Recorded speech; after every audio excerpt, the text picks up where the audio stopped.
Welcome inside Mr. Small's Theater. In the back room, we are displaced, but in a new place, in a new home for the River's Edge. On this Friday morning, June 30th, 2017, I am Matt Gike, and this is Gike's Got Game.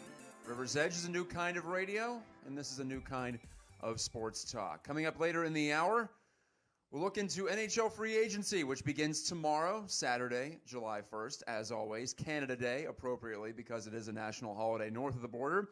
And in hockey towns like this one, it is certainly something that moves the needle, and in a quiet time of the sports year, even more so. So we'll get into who the Penguins might lose, who they might go after as they begin their pursuit of a third consecutive Stanley Cup. And we know that Jim Rutherford is also not afraid to make a few trades. Phil Kessel, in fact, was acquired right around this time 2 years ago. So look forward to that. That'll come up later in today's program. Also, my featured guest, my expert witness for the show, Dustin Dopirak, my colleague at DKPittsburghSports.com. Dustin covers the Pirates. He has covered the Steelers too. But we're going to talk baseball, and in particular, how the Penguins have siphoned interest, I think, from the Pirates, and whether that's a good thing or a bad thing in a season in which they are below 500 and struggling to stay in touch with the National League Central lead. Also, we'll have the Kill the Cliche segment, ban the cliche, if you will, which is related to the NHL draft last weekend in Chicago and NHL free agency. I was in Chicago last week, so no show. But here I am with Brian Crawford riding alongside. As I mentioned, we are in a new spot. The Millvale Studios were the victim of a fire last week, and fortunately no one was hurt. We had some folks in the back studio recording a podcast at the time, so could have been worse. And in fact, we definitely are grateful that everyone's okay. However, we are now going to be in a new location, and as our studio is being finished up just behind us, it's over my right shoulder where we'll be stationed long term. We are looking forward to getting to know our new place of origin for the River's Edge and all the talk programs and music that we have for you on a day-to-day basis. You can find us at riversedgepgh.com. You can find my show every Friday morning and broadcasting now at 10 a.m. typically, as we work our way into the summer. As of tomorrow, we're halfway done with 2017. And what have we learned? Well, a few things. And let's get into the opening statement right away here. As I mentioned earlier, just a few moments ago, I believe that the success of the Penguins has conspired with the drop of the Pirates to put baseball interest here in Pittsburgh at an all-time low. And that may sound strange just a couple of years after the team won 98 games. They went to the playoffs for the third consecutive season. Didn't go deep in the playoffs, but still a competitive team, a contending team. However, after the 20-year losing streak was broken, we've reached another lull here. And I believe the local hockey club is to blame for that primarily. If the Penguins hadn't been as successful as they have been over the past 2 years, I believe the Pirates would still be at the front of mind for many local sports fans. And this is just one man's perspective, but as someone who works in the local sports media for DKPittsburghSports.com here at the River's Edge and elsewhere, I've also run a Pittsburgh-centric site, or I did, City of Champions Sports, for several years prior to joining DK Pittsburgh Sports 2 years ago, and I've grown up a Pittsburgh sports fan and follower. So I feel like I have a pretty good sense of where the teams stand and who's excited about what, or who's at least engaged about what. As I mentioned, the Pirates are below 500, and while they are just within a few games of the NL Central lead right now, a very tepid NL Central this season, I sense more apathy than I do anger about the current plight of the Pirates. And if you are running a team, if you're a player or a manager or a coach or an executive, you'll take anger, I think I would, over the sheer ignorance of your product. And we're getting close to that territory. It's tough to quantify in some places, in some areas, how to judge where interest is and what people care about. But as we sit here on the morning of June the 30th, the Pirates getting ready to play a weekend series at PNC Park against the San Francisco Giants. The Bucs are 37-42. That's 4 games out of first place, currently held by the Milwaukee Brewers. So a playoff spot is within reach. 4 games it sounds small, but at this point of the season, you start to wonder whether they are truly contenders or it's time to look ahead to 2018. But at least nominally right now, the Pirates are in contention. However, you look at year-to-year attendance, and the Pirates have had the 3rd largest drop on an average per-game basis in Major League Baseball. The Pirates this season have lost just over 3,000 fans in attendance at PNC Park per game, down from 26,549 on average last year to 23,474. Only the Kansas City Royals and the New York Mets, 2 other disappointing teams, have had bigger drops. The Royals, in fact, have lost nearly 6,000 from last year's attendance. So the World Series honeymoon period is definitely over in Kansas City. And it's funny, those are the 2 teams who played in the 2015 series. And the Mets have seen their hopes of a long-term stretch of contention fall by the wayside, lack of performance, injuries, etc., etc. Doesn't matter why, but they are disappointing in the Big Apple. And so are the Pirates right here in town. But very concerning after a healthy drop last year, in fact, too. The Pirates lost several thousand off their 2015 per-game average at home, too. So that's one way to judge how much money they have in the pocket, how successful they're being in reaching people, how many people care about the team.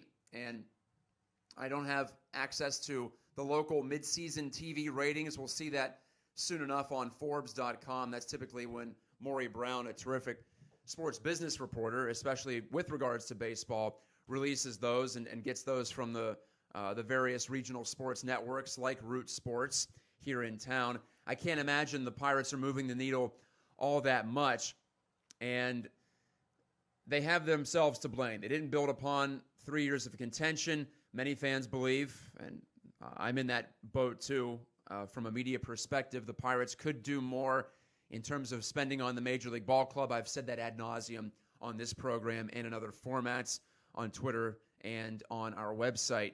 But if the Penguins had not gone to the Cup final once again, if they have not rejuvenated this Sidney Crosby, Evgeny Malkin core with a couple more championships, then I think people would still be turning out and tuning in to the Pirates more so than they are right now, because it would be the only interesting game in town. It would be an area in which the Pirates have a couple of months to at least run the Pittsburgh sports scene before the Steelers report to Latrobe. And by the way, that's a month away right now, or a little bit less than that, in fact. So the Pirates, in effect, get 6 weeks to themselves, and they have not put their best foot forward, whether it be from the front office, their perceived commitment to winning, or the team's performance on the field. Some of that not the fault of the front office, with Jung Ho Gung going through his ordeal trying to get his work visa. We don't know if he's ever going to show up this season here in Pittsburgh.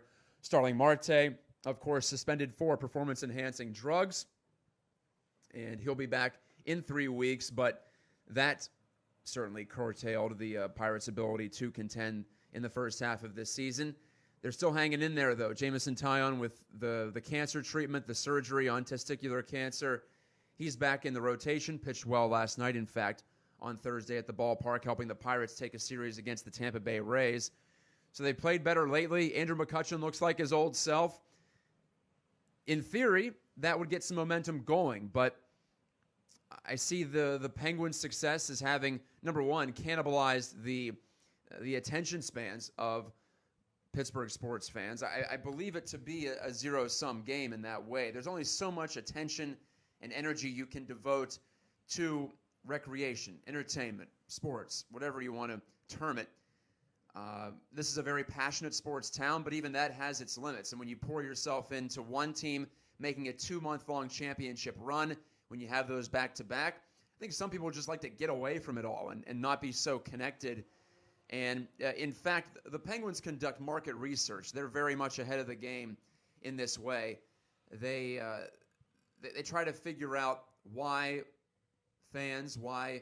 people get engaged with their team and other teams, and why they disengage. And the theory is that diehard fans only last for a certain amount of time before they burn themselves out. And I think there's a great deal of crossover between Pirates fans, Steelers fans, and Penguins fans here in town. I grew up in a family like that. We all supported all three teams, but I experienced that too. When the Penguins had made a deep run in the playoffs in 2008, in 2009, even going back to 2001, when Mario Lemieux came back and they went to the conference final, it was tougher to get engaged as a fan with the Pirates after that. You needed to take a little bit of a break. And by that time, I think fans get re-energized. It's going to be about time for Steelers season, and the Pirates may be out of it by that point. I mentioned they're just 4 games back, but I expect the Chicago Cubs to take off. I expect someone to step to the forefront in this division. Maybe I shouldn't as of right now because we have 3 months of precedent that someone won't. However, I think we're going to see a course correction in the near future. And by that point, the Pirates could be several games out. They could be selling off players like Andrew McCutchen and Tony Watson, maybe Josh Harrison. I've heard rumblings about them perhaps even looking into moving Francisco Cervelli and seeing what they can get for him with the great performance of Elias Diaz. So the Pirates could be looking toward the future and seeing what some of these rookies like Diaz, like Jose Osuna, can do with more playing time. And I don't know if that appeals at all to the casual baseball fan who the Pirates need. You need bandwagon fans. We put bandwagon fans down, but that's what powers the energy behind a team. That's what gives a team like the Penguins hundreds of consecutive sellouts. It's not just hockey diehards that are showing up. And as much as I may deride the people who turn out just because it's the cool thing to do, their money counts the same. And their enthusiasm counts the same too. When you really look at it from a big picture and take a step back, it doesn't matter if you didn't follow the Penguins in 2003 when they were terrible. It doesn't matter if you don't know who Dick Tarnstrom or Rico Fata were. If you got connected with the Penguins when Sidney Crosby came to town, when Evgeny Malkin joined him a year later, heck, when Marc-Andre Fleury was drafted 14 years ago, then your fandom counts all the same. I don't think I would have been a Penguins fan as fervently as I were in the late 90s if they weren't good and entertaining to watch, and if they didn't have stars like Jaromir Jagr still playing, Ron Francis. I consider Alexei Kovalev and Martin Straka and Robert Lang and Darius Kasparaitis and Yuri Slager and that whole group very entertaining to watch. Without them, I don't know if I would have gotten as engaged as I have. Then again, or as I had. But then again, I look back to the late 90s and I watched the Pirates too, even though they were not really in touch with the National League Central at all. And they were going through several cycles of rebuilding. I suppose I stuck with it, but you can't count on people doing that. There are other things to do. And I think especially in this age, there are so many options for entertainment. How does a team and a sports company, which these teams are, it's best to look at it that way in some senses, how can they stay relevant? And how can they remain an area in which people want to pour their energies? We all have entertainment right here at our fingertips these days. It's so much easier to find something to divert your time as opposed to turning on a baseball game, or more so than that, going down to PNC Park and committing 4 and 5 hours once you factor in your commute, factoring parking, factoring in concessions. Yeah, it's easier to be lazy and just stay at home and maybe just forget about the Pirates if they're not playing well. So I think it's tougher for these teams to stay at the front of mind of the local consumer. During the playoffs, I almost thought the Pirates should send the Penguins a thank you card for diverting attention because they weren't playing well. But now I really wonder if the two teams' divergent paths, the Penguins up and the Pirates down over the past 2 seasons, have conspired to simply murder interest in the Pittsburgh Baseball Club. And I don't want to take responsibility away from the Pirates for their role in falling off, whether it be management or players or coaching. But the Penguins, they share a lot of the responsibility there too, because if they weren't doing what they have done, then there would be a vacuum, and I think the Pirates would at the very least be getting people talking, but I'm just not even sensing that, whether it be judging on social media, comments on our website at DK Pittsburgh Sports, local talk radio, my program. It's tougher to even get excited about talking baseball when the local hockey team is so compelling. And that continues on even into July. Maybe a couple more weeks. The Pirates will have 1 week before Steelers training camp begins and after the free agent frenzy and the trade frenzy potentially in the NHL, where they are right there at the forefront of Pittsburgh sports. But that's about it, and they may not even be putting their best foot forward during that time frame. We'll take a step aside here on Gike's Got Game. When I come back, my good friend and colleague at DK Pittsburgh Sports, Dustin Dopirak, he covers the Pirates for our site. He will join me over the phone, and we will continue to discuss this topic. Dustin's a different perspective. He brings a different perspective as a guy who follows baseball and football primarily and not so much hockey. So I'm curious to dig into his mind and what he thinks about this topic that I've turned over for the opening 15 or so minutes of this program. This is Gike's Got Game, and this is the River's Edge.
Up shreds, threw the little piece across the unmade bed.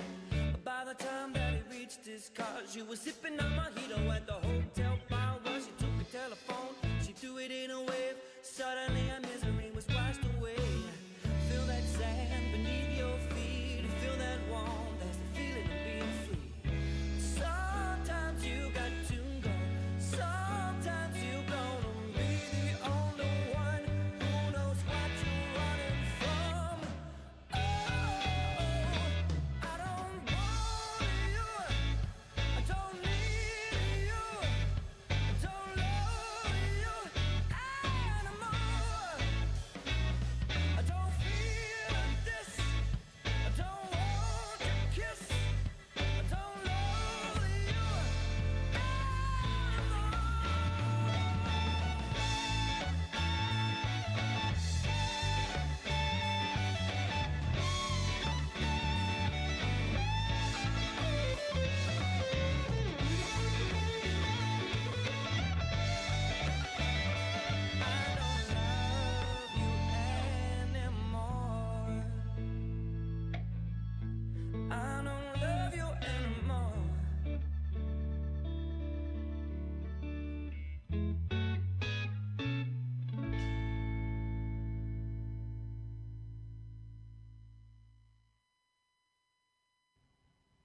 It's green. Come on.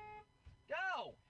God damn it, Brian. You need to calm down with I'm the road sick of rage. these people, these assholes. The road rage, man. You got to calm down on the road rage. Well, I want to get to where we're going. We have a lot of great stuff coming up. We're going to Falling Water, Bicycle Heaven. the Mattress Factory, Tuck Knob. Trundle Manor. All right, which way do I go?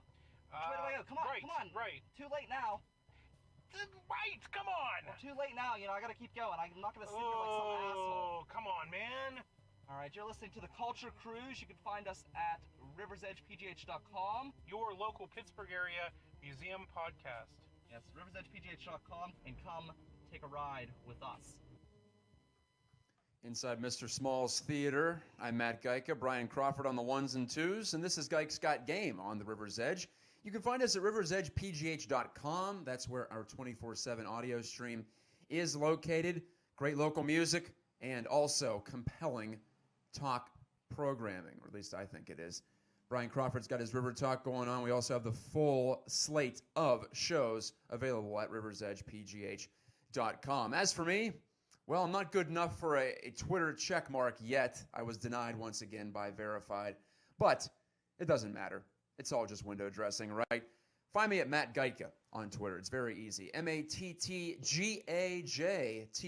and you can see it right below me here on the screen if you're watching on our Facebook live feed. Yes, once you spell it, once you get past all the consonants slammed together, blame the Polish language, I suppose, then it's very easy. No underscores, nothing else, just Matt Gike, my name. And you can find me on Facebook too. Matt Gike Sports Media is where I share links from my stories, mostly from DKPittsburghSports.com, analysis, also the show here every week. And you can find the podcast version of this show too on riversedgepgh.com as well. Dustin Dopirak will be joining me in just a little bit, having an issue connecting with him. Hey, it's live radio, so we roll on with it. And we will proceed as I hold the microphone feeling like a rapper this morning. I'm enjoying this, or maybe doing some karaoke. I've been known to sing a few songs rather poorly. In fact, that's why I stick to rap usually when I karaoke, because I can't carry a tune, and I can speak at least. I know that much. So I stick to my strengths. And speaking of that, we heard plenty of stick to your strengths talk at the NHL draft last weekend. I mentioned I was in Chicago along with my colleague Josh Yohe, covering it at the United Center, the Madhouse on Madison. Nice turnout there in Chicago for the first ever draft to be hosted in that city, which has had hockey forever and ever. That was weird. I don't know why the draft has never been in Chicago. Perhaps the NHL likes to put the draft and the All-Star game in some places where the sport isn't as big so as to promote it, but that's still kind of bizarre considering the Penguins have had it at least twice, I want to say. But neither here nor there. Before he took a job as Buffalo Sabres assistant GM, Randy Sexton was the Penguins' amateur scouting director, and we talked to him, us reporters, after the NHL draft, after the Penguins were done selecting 4 out of 6 defensemen, and he talked about how the Penguins as an organization want to stick to their strengths, and he sees their strength. Randy does, so does Jim Rutherford, and I'm assuming most of the people in that front office, as being mobile, and especially mobile on the back end, having defensemen who can skate the puck, who can get you out of trouble, and can move the puck. And there's the cliche that I would like to ban. It's become a full-blown cliche in the sport of hockey. It's 3 words, 2 of them hyphenated: puck-moving defenseman. When you think about it, every defenseman moves the puck, or at least I hope they do. It's about where they put it, and it's about how smart they are with it. I think we all understand on a basic level what people are talking about in hockey when they say puck-moving defenseman. It's someone who gets the puck up ice to the forwards or simply skates it out of their own zone. But either way, they push the play forward into the attacking end. However, it's close to jargon. I think jargon and cliche are cousins or even brothers in this case. And I'm all about clarity. And when I write stories, when I talk about sports, I try not to assume that people know things. And in this case, it's a cliche that I'm not sure people really understand what it means if you're not a diehard hockey fan. There are plenty of those, certainly around Pittsburgh. And if you're watching this show or listening to it, you might say, well, of course, Matt, I know what a puck-moving defenseman is. But I think there are other better ways to say this and more clear ways to say it that aren't so hackneyed and by this point, threadbare. Puck-moving defenseman. Here's what you could say. Even though it does paint a picture, but you could say smart, you could say heady, you could say savvy, you could say aggressive, ambitious, discerning. There are several adjectives you could use to give a little bit more information. Not just say puck-moving, but say exactly what you mean when it comes to these players, whether it be through free agency, whether it be them on your team, Trevor Daley, Chris Letang, Justin Schultz, they would all qualify as puck-moving defensemen. I would even argue Ian Cole does too, because he loves to pass it out of his own end and doesn't waste much time once the puck gets on his blade. But you know how it works. Once we get these little phrases in our minds, once we get these cliches into the lexicon, it's really tough to drive past it and get around it and find something more descriptive or more accurate. So the cliche, I would propose that we ban on this eve of NHL free agency, where you will hear this a lot on TSN, on NBC Sports Network, on the internet, everywhere. Puck-moving defenseman. Put that one on the list. A specialized cliche and not one that applies outside of hockey. Sometimes I like to talk about ones that bleed over into real life, but this isn't the case. This comes from perhaps spending a lot of time in the hockey world, but I am ready to move on from puck-moving defenseman. We'll take a step away, and when I come back, I hope to get Dustin Dopirak on the line. He always has a lot to say on a variety of topics. We're going to talk Pirates and Penguins and how the two local franchises affect each other and how local sports fans have had a choice to make, and they have, by mass, chosen one over the other. This is Gike's Got Game, and this is the River's Edge.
thank you for the motivation. Watch me roll. Oh, wanted to know for the motivation. Watch me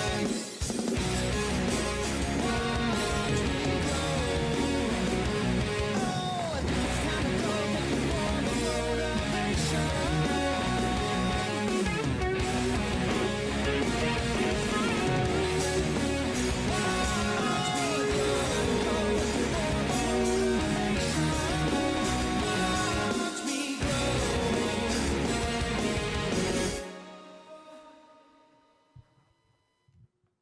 Back inside Mr. Small's Theater. That takes some adjusting, but really fun to be in a legendary place in the Pittsburgh music scene. And someone who would appreciate that is on the line right now. Joining us via the guest line, my colleague from DKPittsburghSports.com and a good friend, Dustin Dopirak. Dustin, are you impressed that I'm at Mr. Small's right now?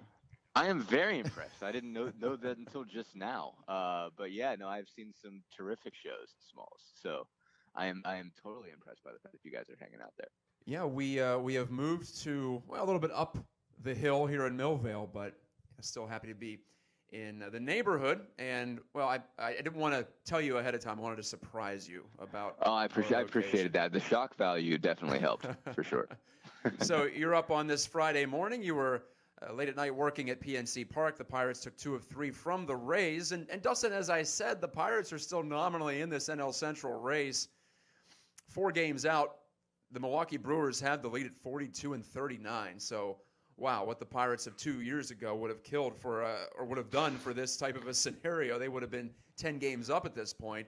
But, of course, that is not the case, and they have to deal with, they had to deal with the current landscape back then, and they have to do it again now. And in this case, it is a blessing. But I'm not sensing, whether that be through attendance, TV ratings, social media buzz, word of mouth on the street, even just chatter within the folks on our website at DKPittsburghSports.com. I'm not sensing there's any kind of level of interest or excitement or even anger about the Pirates compared to what we've been used to in the past few years. Are you sensing that too as someone who's on the beat, or is it tough for you to comprehend that because you're so inside it, you can't really have that outside perspective? I mean, it is a little bit tough to comprehend again because you're just there every day, and it's tough to sort of get an idea what the voices are saying. Certainly, you see the comments on stories, you get an idea there. You look at the attendance, and have an idea. I mean, I do think you certainly still see some anger with the diehards. I mean, the people that have been Pirate fans for a while, it doesn't seem like they don't seem to ride the waves either. It's not like, they win a couple games and they start feeling better. There's certainly a group there that is just flat out annoyed about the fact that a team that won 98 games 2 years ago is in this predicament, even though obviously, like you said, the division being what it is, they still have a chance.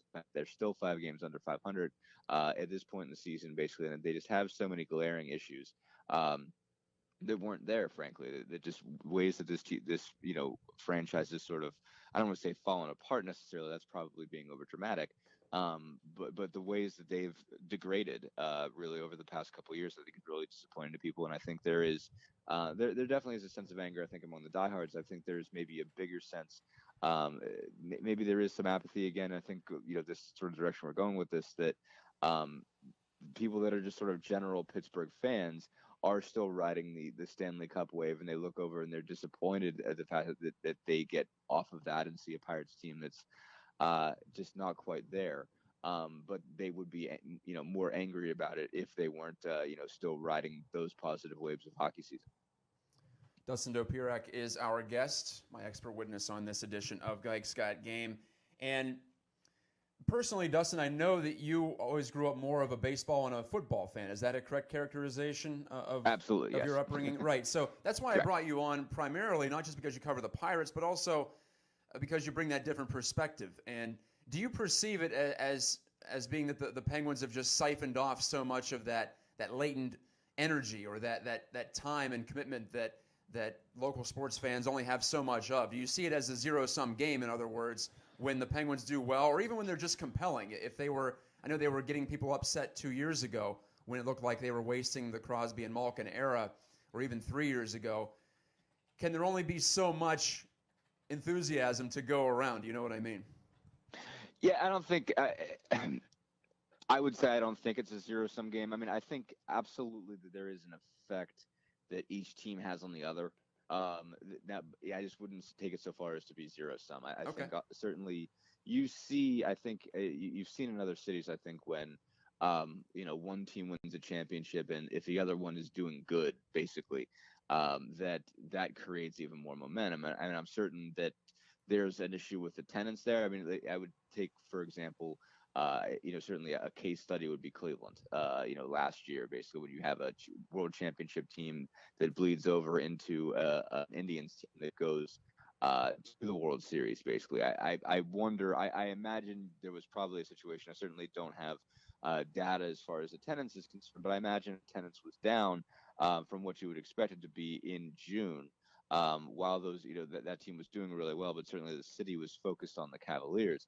But I think when they got through that and sort of got over sort of the championship hangover and then looked over and said, wow, this team's winning the American League Central and it looks really, really good. Weren't necessarily expecting that, but man, this is a really good, young, talented team. You saw momentum carry over, basically, and you saw the Indians build on what the Cavaliers had done. And I think you certainly saw that through the end of the summer and into September. You saw the Cavs showing up at games. It just seemed like it was a city can build momentum, I think, from team to team when it's doing well. But it can have the opposite effect when you go from having a championship team to a very mediocre one. You don't necessarily see that interest. And I think especially if you're a fan that's, again, trying to be a fan of all three teams and you have a certain amount of income you can invest in going to games, and you've used a lot of that, let's say if you're a fan, middle class fan who invested a lot in going to a couple playoff games, and that's took a lot of your entertainment budget for the year, especially if you're a parent, if you're a family, if you've taken your kids to the games, stuff like that. You invested a lot in going to games during the Stanley Cup run. You come out of that and you're looking at this Pirates team that isn't looking that great.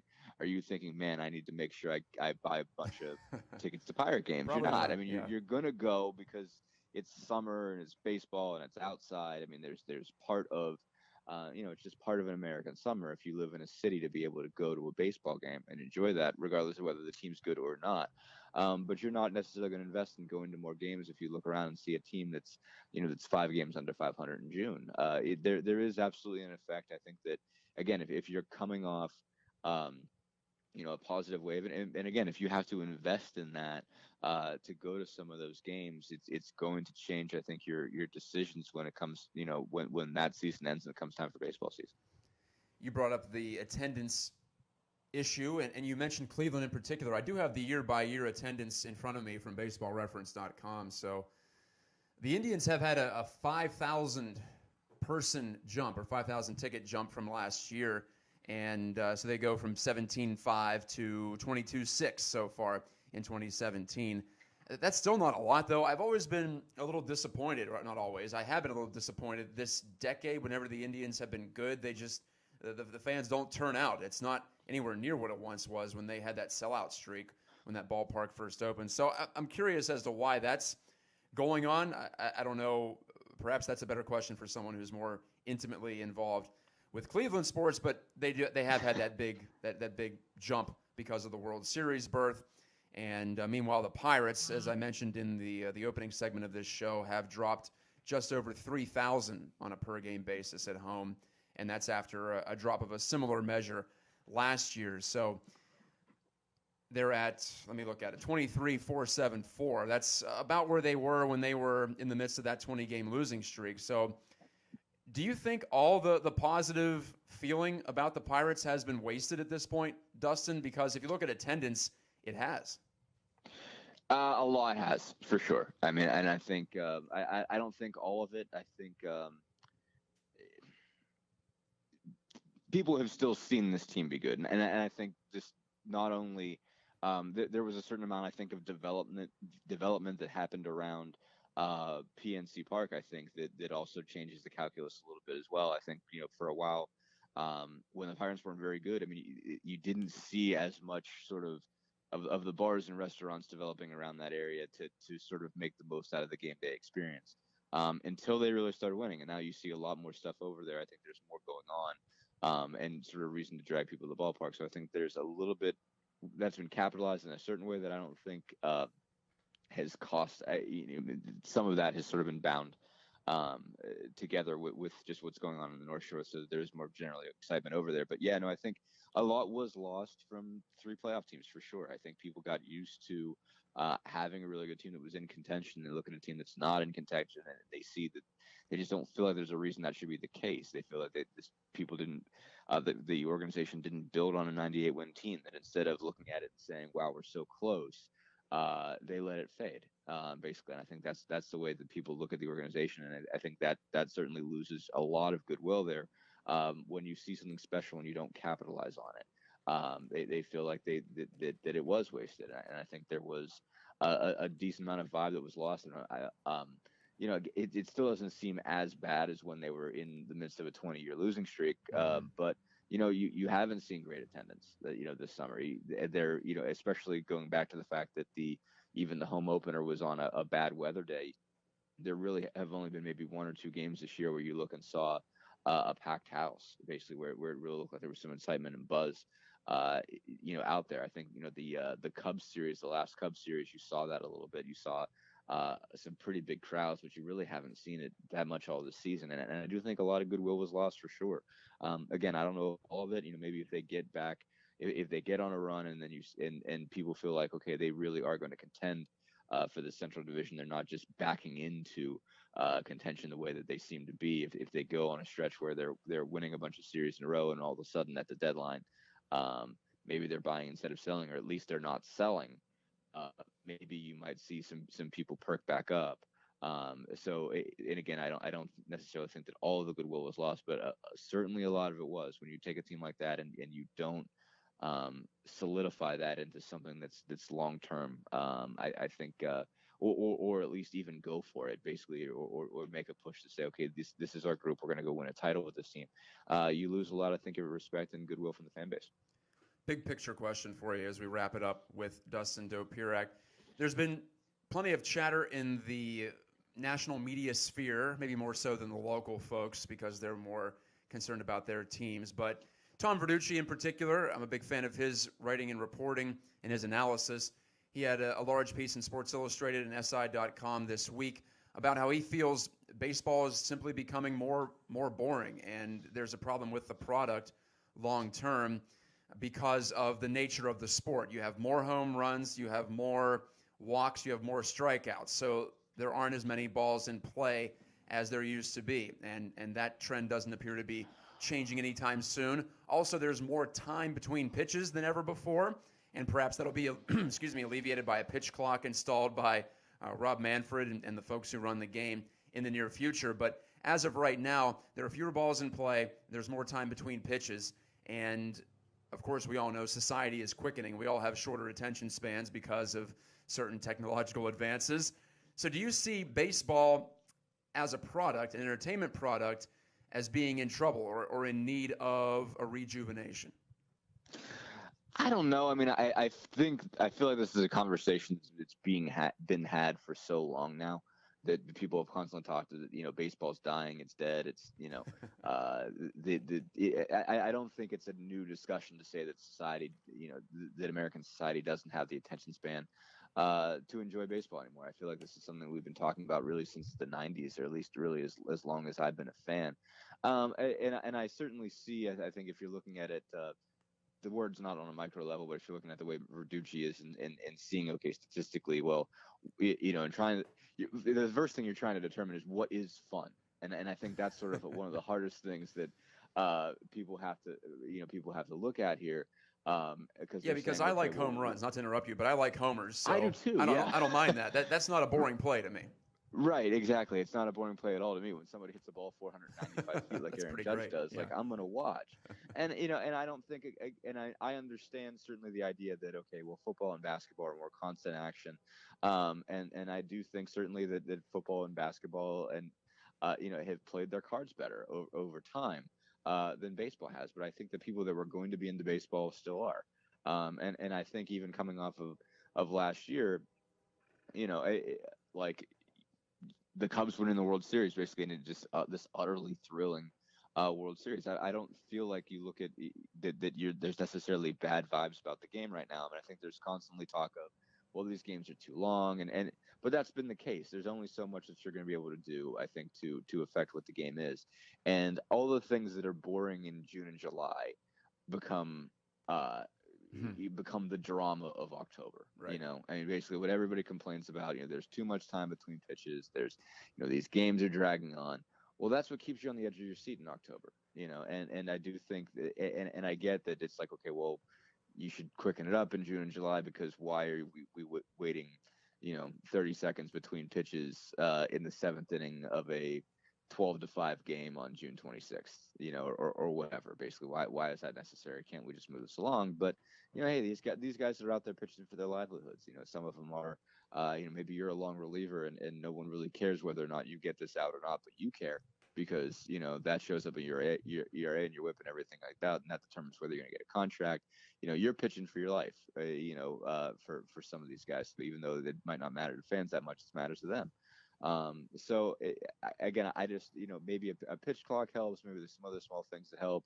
But you know, you can't tell people not to hit home runs and try to hit ground balls. You know, that's not going to make life any better either. I get the idea that, oh, you put a ball in play, it's a double in the gap, you know, then all of a sudden people are running and there's kinetic energy on the field, and that makes it more exciting and more interesting. Yeah, but, you know, I mean, how much can you legislate? At the end of the day, there's only so much you can do. Baseball is what it is. And, you know, there are some things that you can change. There's minor tweaks that you can make. But I think every time they look at these pace of play rules, they look and see, you know, one, they get some pushback from the union, because, again, it's guys that are pitching, playing for their jobs. They don't necessarily, you know, they're not out to pitch faster just to make the fans happy. It's, hey, you know, we're pitching for our livelihoods here. You know, if I need 15 more seconds to decide what pitch I want to throw, then I get that time. You don't get to tell me that I get to that I have to groove a fastball over the plate to make fans happy. I need to, you know, I need to do my job. So I think there's a lot. There's this constant hand wringing, I think, has been going on for years and years over.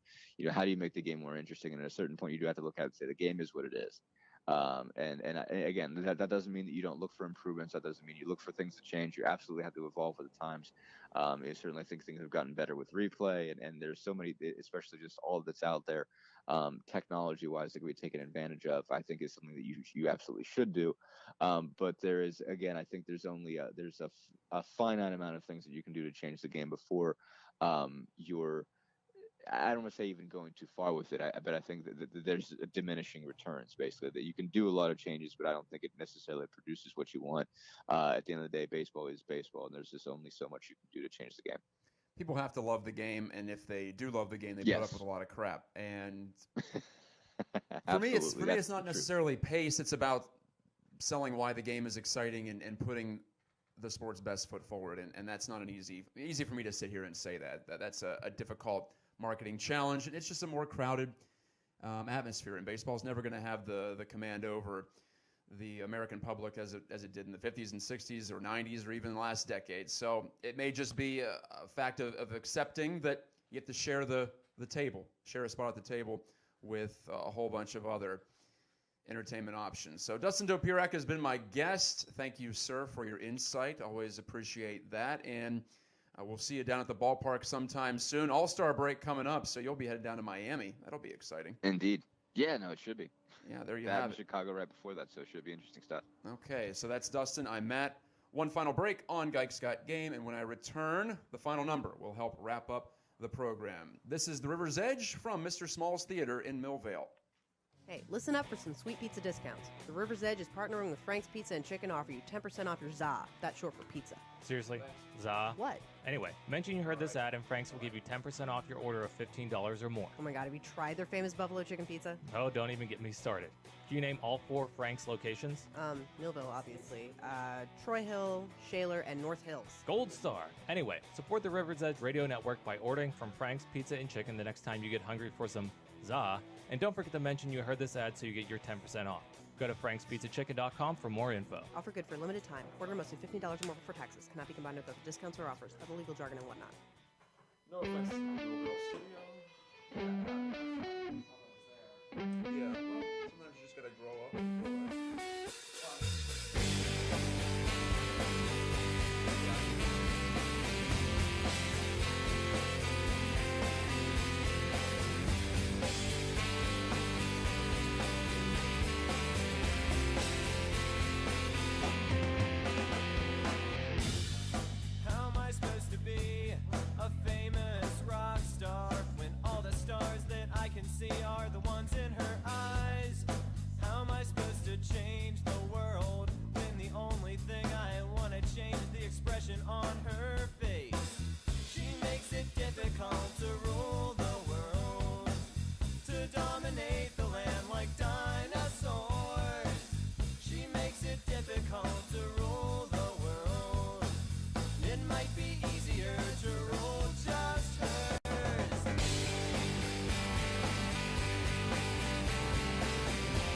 Brian Crawford letting you know that Kevin Slogic, my State Farm agent in Allison Park, is here to help life go right and reminds you that you're listening to the River's Edge Radio Network.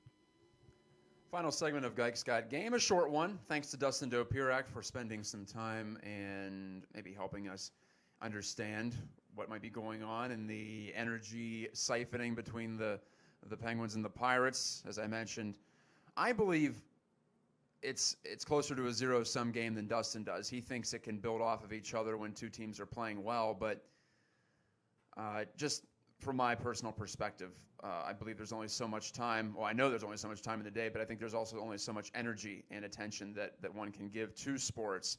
So at some point, you have to pick and choose. And I know these teams in Pittsburgh like to do the social media thing where they pretend they're all buddies, but really they're competitors. They're competitors for the dollar and for the eyeball. And there's no getting around that in my mind. Anyway, on to the final number. I mentioned that NHL free agency begins Saturday, July 1st. That's tomorrow, as the second half of 2017 begins with what is typically a frenzy across the continent. The available unrestricted free agents, that group isn't quite as strong as usual. So you have a Kevin Shattenkirk and maybe Joe Thornton as your big names, and that's about it. So you may have to go further down the board, or if you're Jim Rutherford, you may have to look to trade in order to upgrade or rejuvenate this team that has played so much hockey over the past 2 years. My final number this week to wrap the program is 3, though, as in 3 players who played significant roles in the Stanley Cup playoffs who are likely to leave the Penguins via the NHL's free agency period. Ron Hainsey, Nick Bonino, and Trevor Daley. Yes, Chris Kunitz may go, and yes, he played a significant role, but I don't see what he did as necessarily irreplaceable. You know what? I don't see what Ron Hainsey did as irreplaceable either. Yes, he led all Penguin skaters in ice time in the playoffs, just over 20 minutes, as the Penguins spread the wealth on their defense. However, at 36 years old, I think he can move on and the Penguins can replace internally, most notably by the return of Chris Letang, hopefully, from a herniated disc in his neck that kept him out for the final month or so of the regular season and, of course, the 2 months of the playoffs. But he's back to skating as of now and should be able to get his conditioning up to where he likes it to be by the start of 2017-18. But Nick Bonino and Trevor Daley, as I wrote about on DKPittsburghSports.com last night, those are 2 guys who will leave large gaps. And both players, in fact, had similar trajectories as Penguins. Both in their first seasons with Pittsburgh played very well and were revelations at times. But both fell off in their production in 2016-17. Trevor Daley partially was due to injury. His fall off, his drop was partially due to injury. Nick Bonino, even though he didn't finish the season in the land of the healthy, he blocked that shot from PK Subban, which broke his leg in the Stanley Cup final. He just couldn't get it going all year long. And I don't know how much blame to put on him for the HBK line not working. Carl Hagelin and Phil Kessel also weren't quite at their levels that they reached late in the 2015-16 season and in the postseason, especially at even strength when it comes to Phil Kessel. He still produced on the power play, but the consistency wasn't quite there, and when those 3 were together, it was a nightmare in this past season. I think a lot of that does go on Nick Bonino's shoulders. Yes, he did play better when the games were bigger generally, but that's not something I think you can rely upon. I don't know if that's even necessarily a good thing. I want someone who gives me a steady level of production, someone that you can depend upon night in and night out, and I didn't really see that from Nick Bonino, especially in this second season that he was in Pittsburgh after the trade from the Vancouver Canucks. And as for Daley, never a good defender. He was downright horrid in his own zone in this past season and gave up so many shots against. When he was on the ice, the Penguins gave up the 4th most even-strength shots per 60 minutes out of any defenseman in the league. So if you're looking for defending, which you sometimes are if you're the Penguins, they also talk about offense being your best defense. And in that case, Daley is good when he's on top of his game. But even in generating chances and shots, he was only okay. He wasn't quite as good as he was when he first arrived in Pittsburgh via trade from the Blackhawks. So while Daley played nearly 20 minutes per game, Nick Bonino was above average in terms of average ice time for a third-line center in the league. I think both have played their best hockey, and both should be waved goodbye to. Graciously for what they did for the Penguins, particularly in that first Stanley Cup run, but the Penguins can find replacements, whether internally or externally. And so the final number of at least 3, I think, that are leaving town.